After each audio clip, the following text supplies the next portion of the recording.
The stories of Mahabharata, retold by Sudipta, Bhawmik.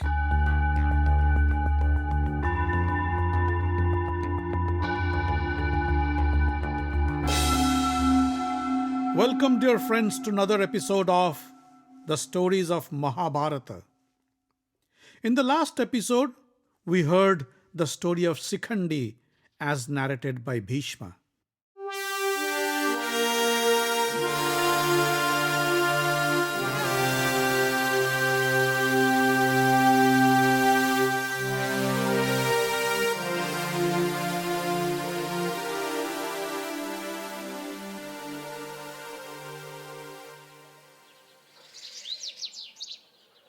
It was early morning, and the sun was yet to surface beyond the horizon. While the rest of the country was still asleep, the grounds of Kurukshetra woke up to the clamor of armors and weapons, the cry of elephants, the neigh of horses, and the excited voices of the soldiers. Duryodhan held a meeting in Bhishma's tent with his generals. He asked, "O great warriors, tell me, how long would it take for us to annihilate the Pandava army?" Bhishma was putting on his armor. He looked at Duryodhan and said, "I told you, I will kill 10,000 foot soldiers and 1,000 charioteers a day. At this rate, the Pandava army would be eliminated in a month." Drona said, "I'm old and I don't have the same vigor of my youth. Still, just like Bhishma, I can destroy the Pandava army in a month." Kripa said, "I would take 2 months." Young Ashwatthama, the valiant son of Drona, said, "Give me 10 days and the Pandava army would vanish from the face of the earth." Karna smirked and said, "I need only 5 days to finish them off." Bhishma laughed. "Ha! Karna, you haven't yet met the Krishna-Arjun duo, and that's why you make such outrageous claims. When Arjun is led by Krishna as his charioteer, nothing in this universe can stop them. They are indestructible. But you have the right to your opinion."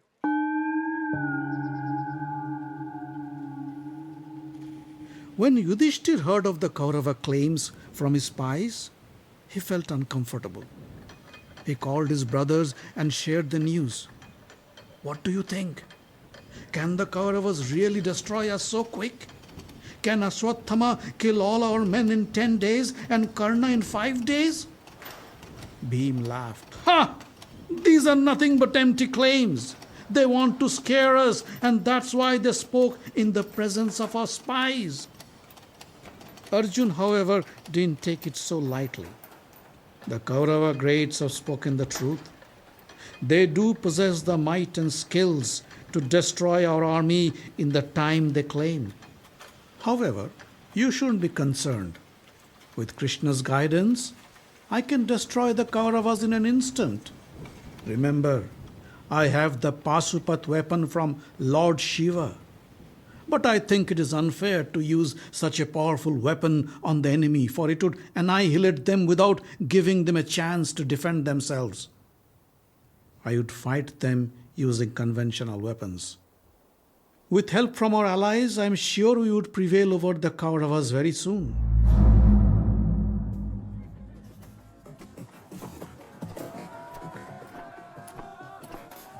As the day progressed, the Kaurava and the Pandava army assembled on the battlefield.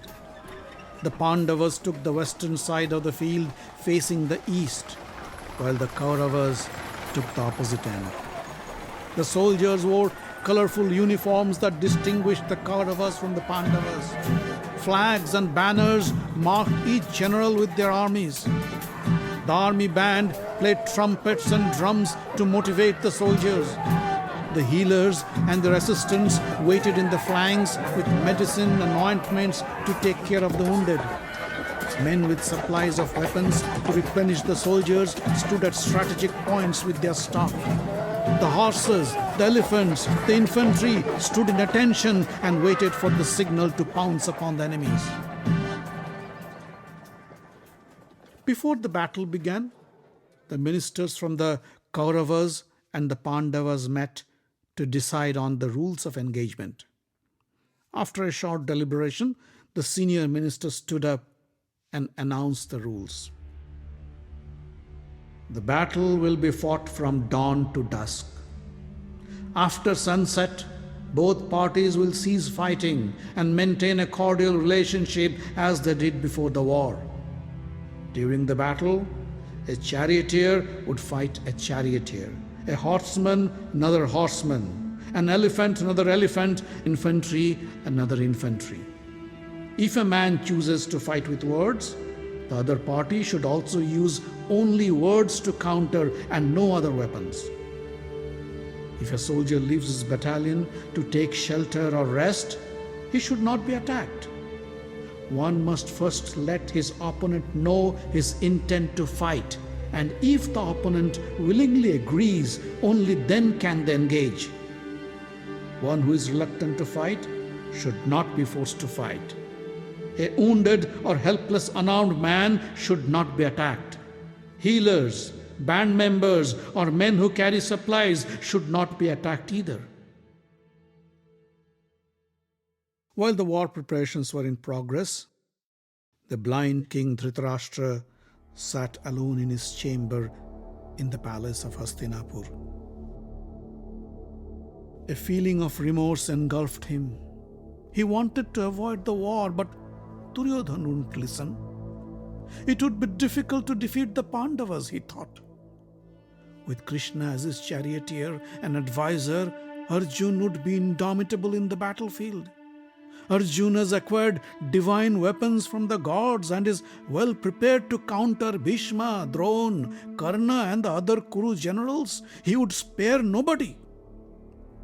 The second Pandava, Bhimsen, is extremely dangerous. He never liked Duryodhana and his brothers. Dhritarashtra remembered the day when Dussasana humiliated Draupadi during the dice game. Stop squealing, you slave! Bhim had promised to tear apart Dussasana's chest and drink his blood. If one day in the battlefield I don't tear open the chest of this scoundrel Dussasana and drink his blood, then I won't attain the abode of my ancestors. This I promise. He vowed to kill Duryodhana. You scoundrel! How dare you show such disrespect to Draupadi? One day, if I don't break that thigh of yours with a blow of my mace, then let the doors of heaven be forever closed for me. Dhritarashtra shuddered at the thought of such a horrible end of his dearest son. Only if Bhishma, Drona, Karna and Kripa rose up to the occasion and showed their true prowess, then nobody would be able to touch Duryodhana. And why not? Bhishma is obligated to serve the throne of Hastinapur. So is Drona. It is their duty to protect their king. Besides, Karna is no less than Arjun. If Karna can control his arrogance, then he alone can destroy the Pandava army. The thoughts made Dhritarashtra feel a little better. Just then, he heard his trusted friend Sanjaya walk into his room. "Come, Sanjaya. Tell me, have you heard of any news from the battlefield? Did the war begin? Who's winning?" Sanjaya bowed to Dhritarashtra and said, "O king, our messengers haven't yet arrived with any news. As far as I know, the battle would begin today. Bhishma is leading the Kaurava army while Dhritarashtra leads the Pandavas." Dhritarashtra sighed and said, "How unfortunate a king I am that I have to live so far away from the battlefield. My sons, my loved ones, my men are fighting for my throne, and I sit here helpless and wait for the bad news to arrive." As soon as Dhritarashtra uttered these words, the great Rishi Vyasa appeared in the chamber. He touched Dhritarashtra's head and said, My son, stop lamenting for the inevitable. You know very well it is time for your sons to pay for their misdeeds. They will all be killed in this epic battle. A battle like this happens once in eons to cleanse the earth of the evil. If you wish, I can give you a special vision and you can witness the battle sitting here in your room. Dhritarashtra shook his head and said, No, father, I don't want any special vision. I have been blind all my life and now I don't want to watch this horrible bloodshed of my sons. I have my hearing. If you can, please give me the power to listen to the detailed description and commentary of the war as and when it happens. All right then. I will give Sanjaya special powers that will enable him to watch the battle as it happens. Sitting next to you, he can watch the battle and narrate to you every detail as if he's standing right there in the midst of the battlefield. Don't worry about your sons, for this war would open the gates of heaven to them. Remember, those who follow the path of dharma would be the ultimate winners. Saying so, Vyasa disappeared. Sanjay, do you have your special vision? Asked Dhritarashtra. What do you see? I see the Kurukshetra battlefield. O king, I see it all, and I will narrate to you each and every detail I see.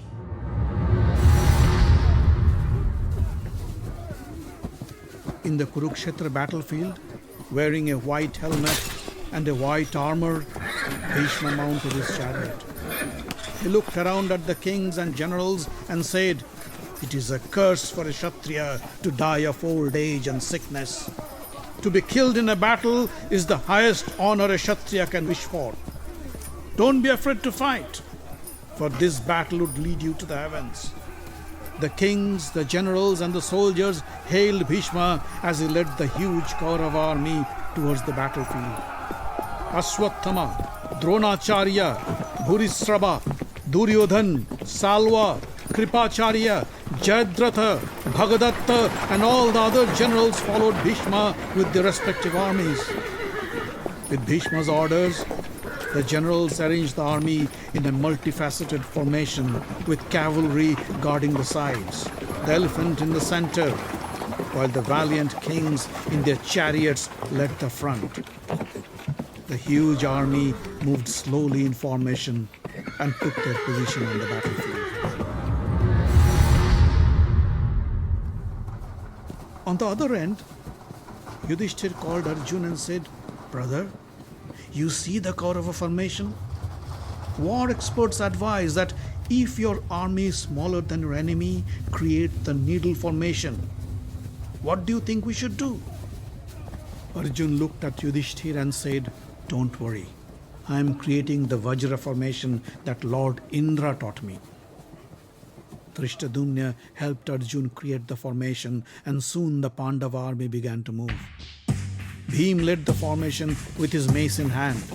Dhritarashtra, Nakul, Sahadev and King Virat followed Bhim. Shikhandi, Abhimanyu and the 5 sons of Draupadi went next. Satyaki followed Arjun as his cover. Yudhisthira moved with the formation with his chariot in the center. Yudhisthira turned to Arjun and said, I still don't understand how can we fight an army led by our valiant grandfather Bhishma. His formation looks indomitable and I'm really concerned if we can ever beat him. Arjun smiled and said, Righteousness, truthfulness and patience often leads to victory than mere physical strength. You have always followed the path of truth. Nobody can defeat you. Besides, we have Krishna on our side and he will lead us to our victory.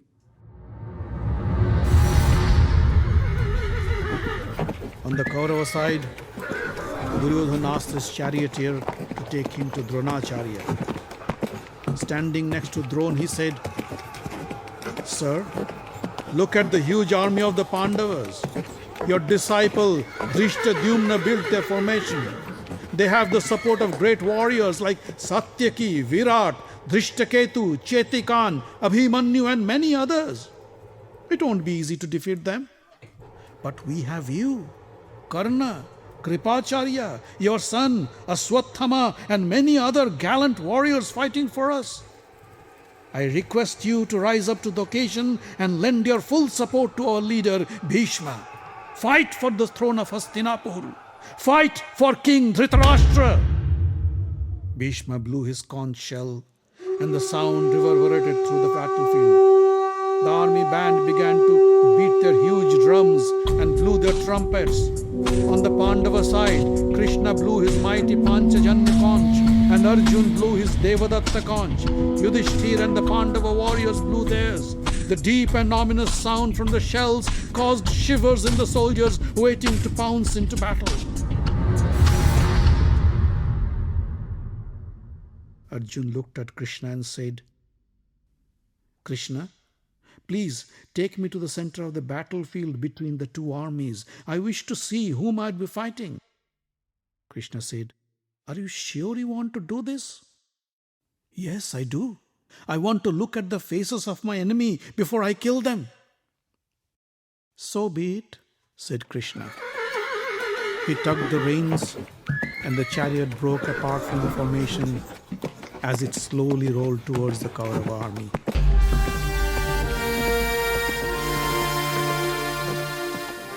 The Stories of Mahabharata is written, directed, and told by Sudipta Bhawmik. Audio engineering, original music, and sound design by Avi Ziv. Find us online at facebook.com/Mahabharata Podcast. Join the group for updates and news. Subscribe to the podcast using iTunes or any other podcast catcher. On Twitter, we are at Mahabharat Audio. The podcast is distributed under the Creative Commons non-commercial license.